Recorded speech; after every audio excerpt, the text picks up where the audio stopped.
Good evening and welcome to the Dark Ozarks. Hello, Lisa. Hello, everybody. Hey, Josh. Hello, everyone.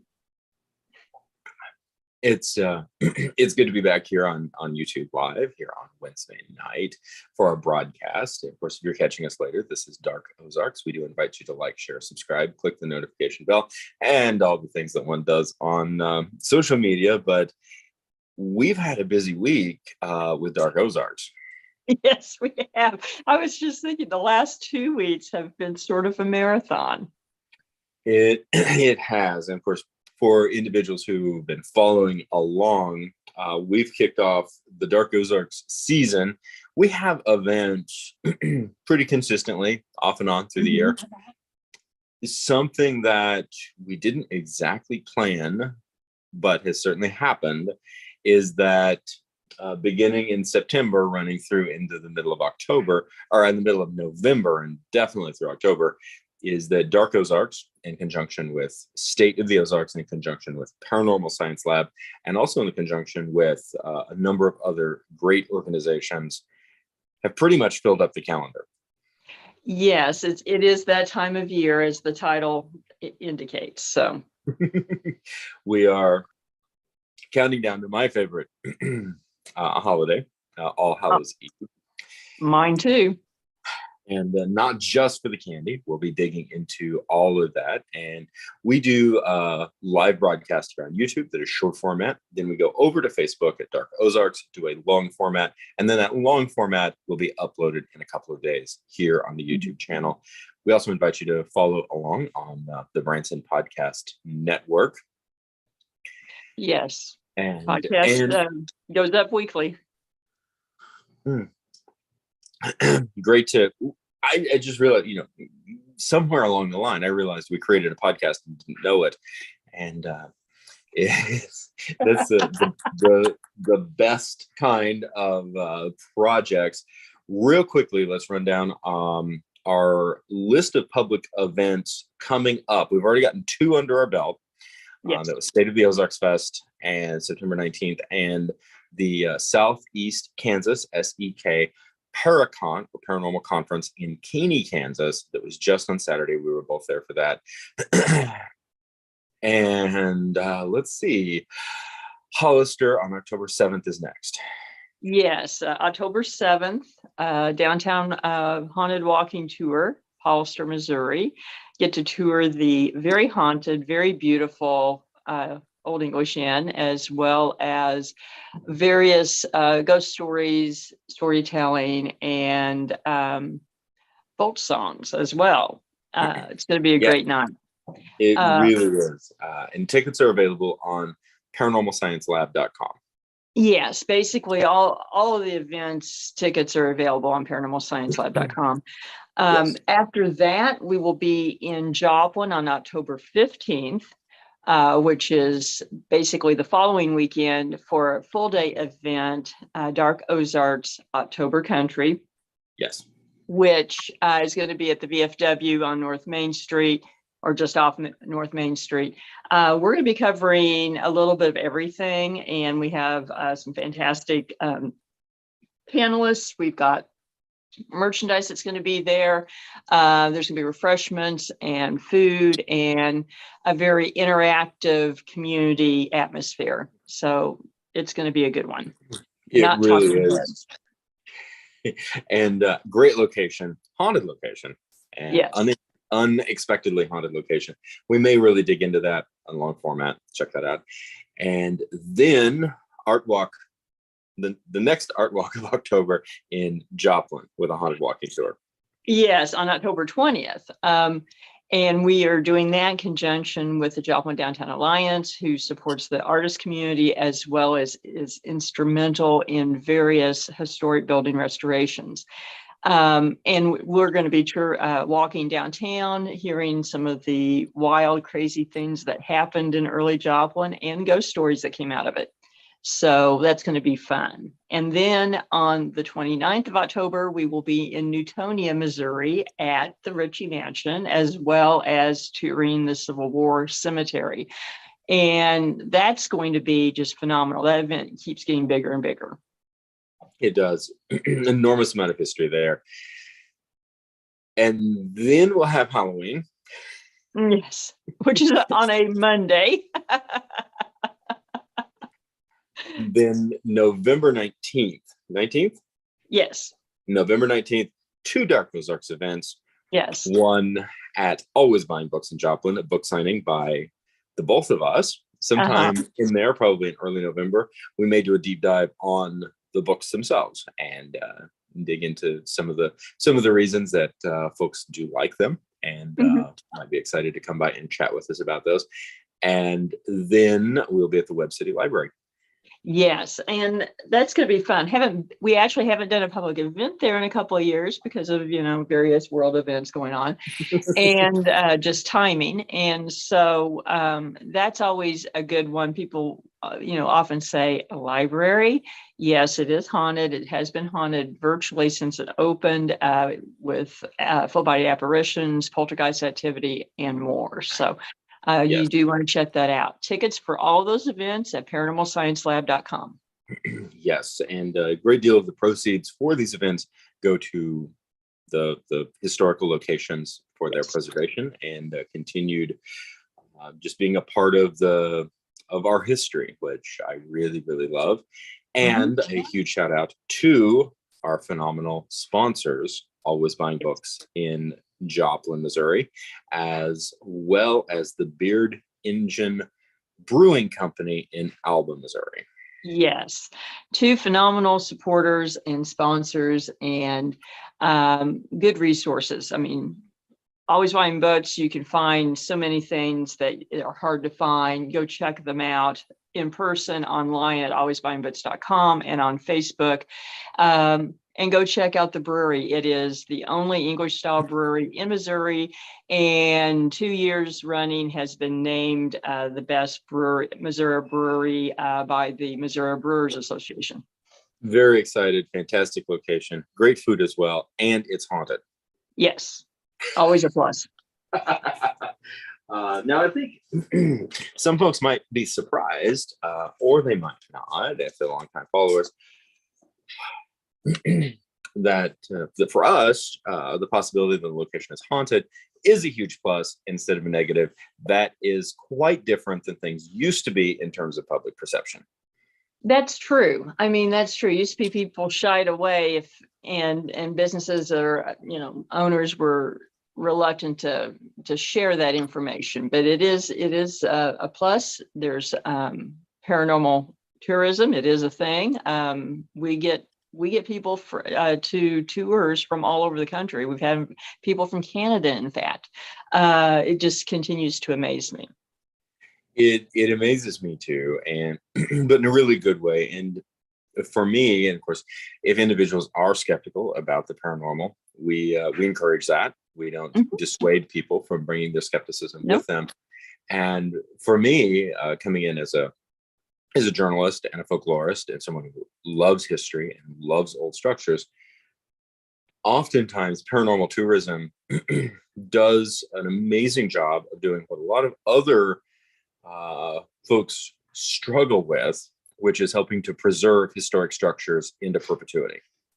That's true. You have to get supporters and guests in the door. Let's face it, it's just part and parcel.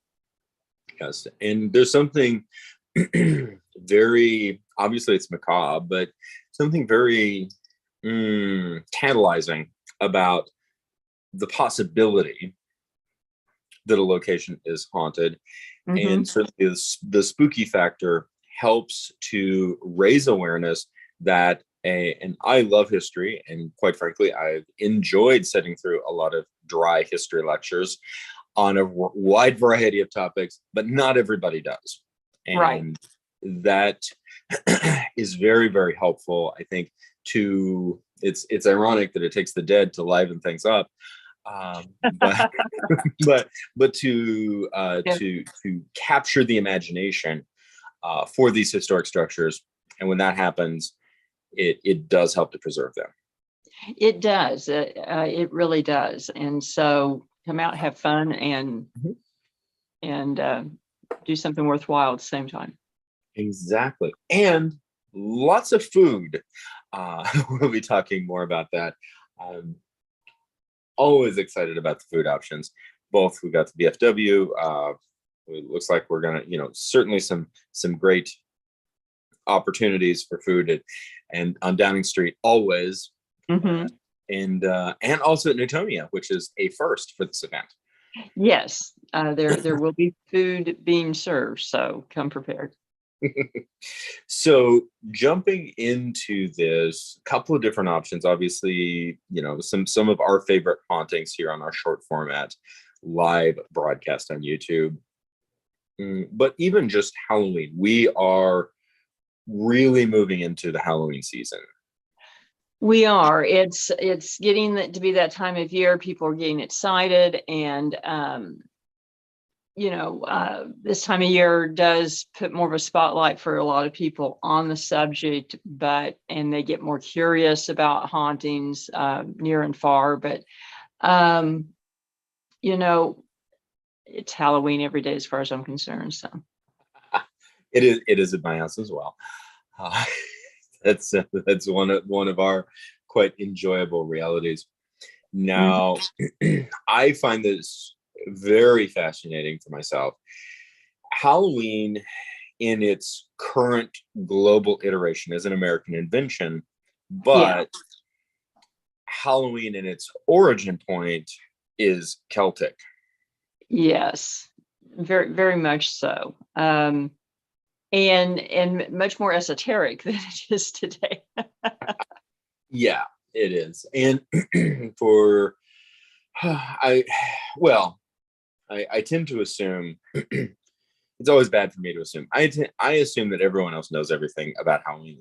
I just take for granted, but then they don't necessarily. So, things that I find particularly wonderful about Halloween is that, first of all, it occurs basically equally between the autumnal equinox and the winter solstice. Mm-hmm.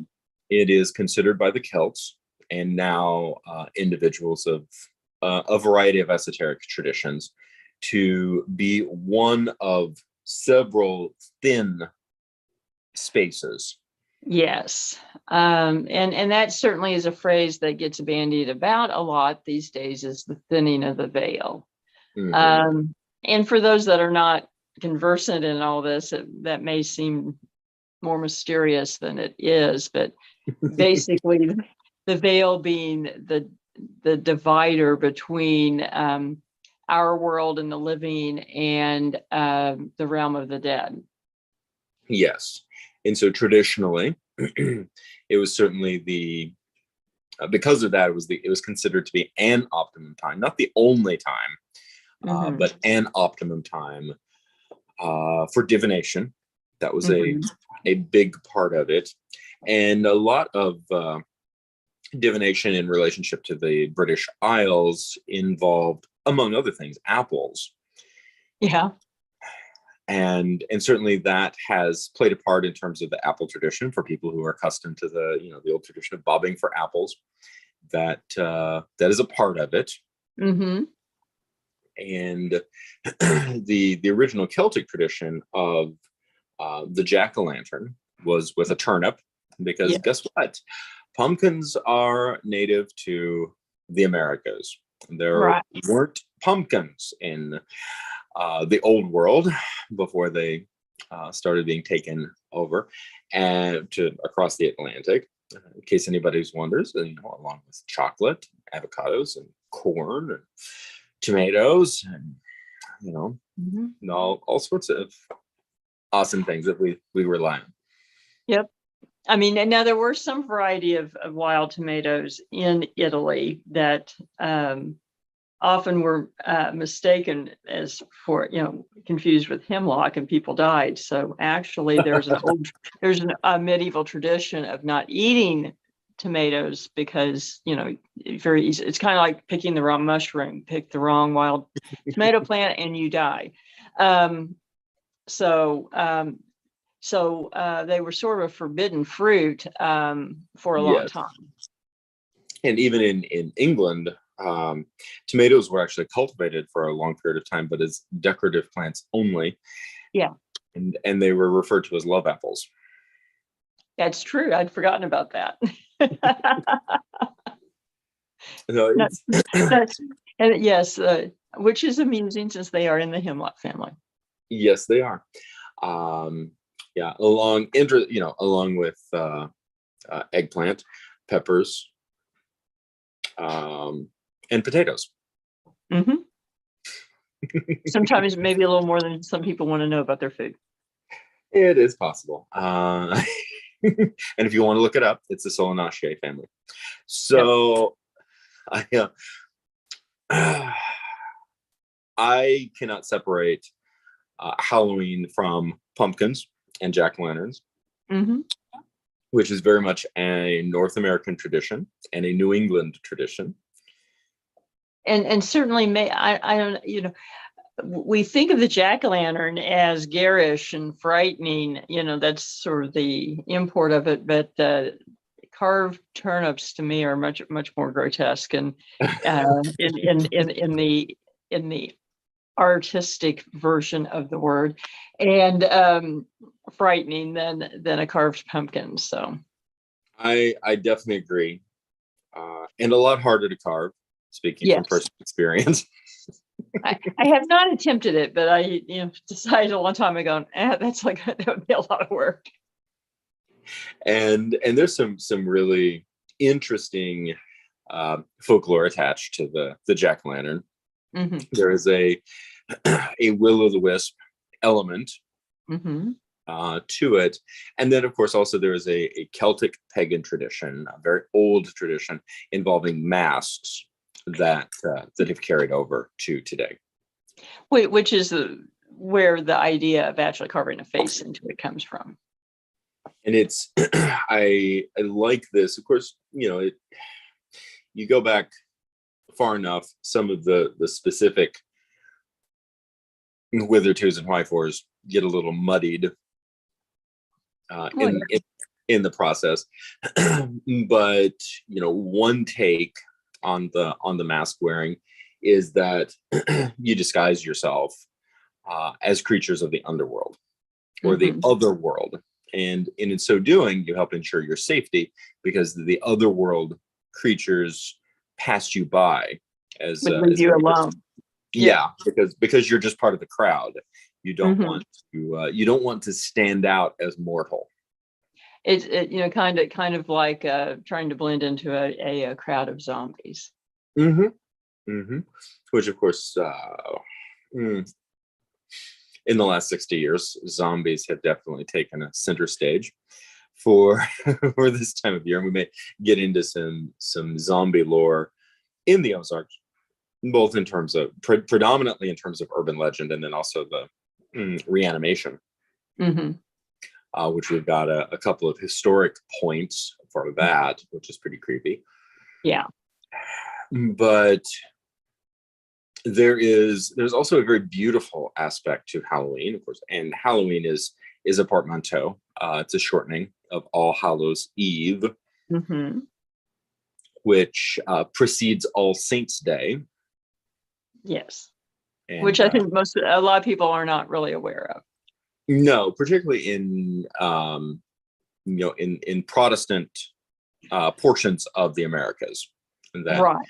What we're really looking at is a anglicized or a Protestantized version of Catholicism's attempt to combine saint feast days and eves over very, very ancient, existent, old European belief structures.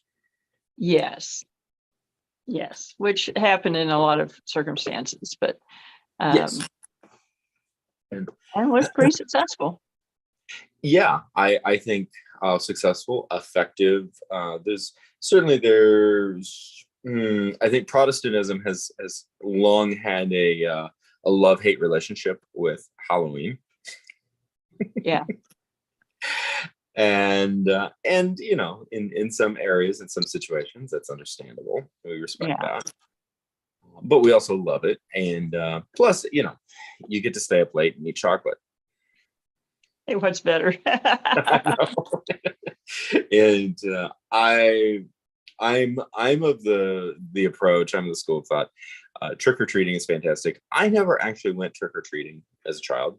I had no sidewalks. Uh, I Oh it, my. it would have been a long 5 mile hike to town, and my parents weren't driving me. So Gotcha. So you're telling me that Alex and I need to drag you out trick or that treating. would that would be fun, and hopefully I'd knock on the doors of people who are as understanding as I am. I don't care what age anybody is that knocks on my door; they're getting candy. Oh boy, that's a can of worms for some people. It is. I'm actually. It's always really fun. I'm just digressing, but my neighborhood has really phenomenal trick or treaters, and Hmm. it is a lot of fun. It's something I plan for. It's something I look forward to. It's a fun night. Yeah, it is. And maybe that's a good point for us to end on here for the live, and then look tomorrow night for the long version and more detailed discussion on this subject. And you're welcome to come over to Facebook and like us over on Facebook and Instagram as well. We appreciate that. Absolutely appreciate everybody. Thank you, Lisa. Thank you, Alex.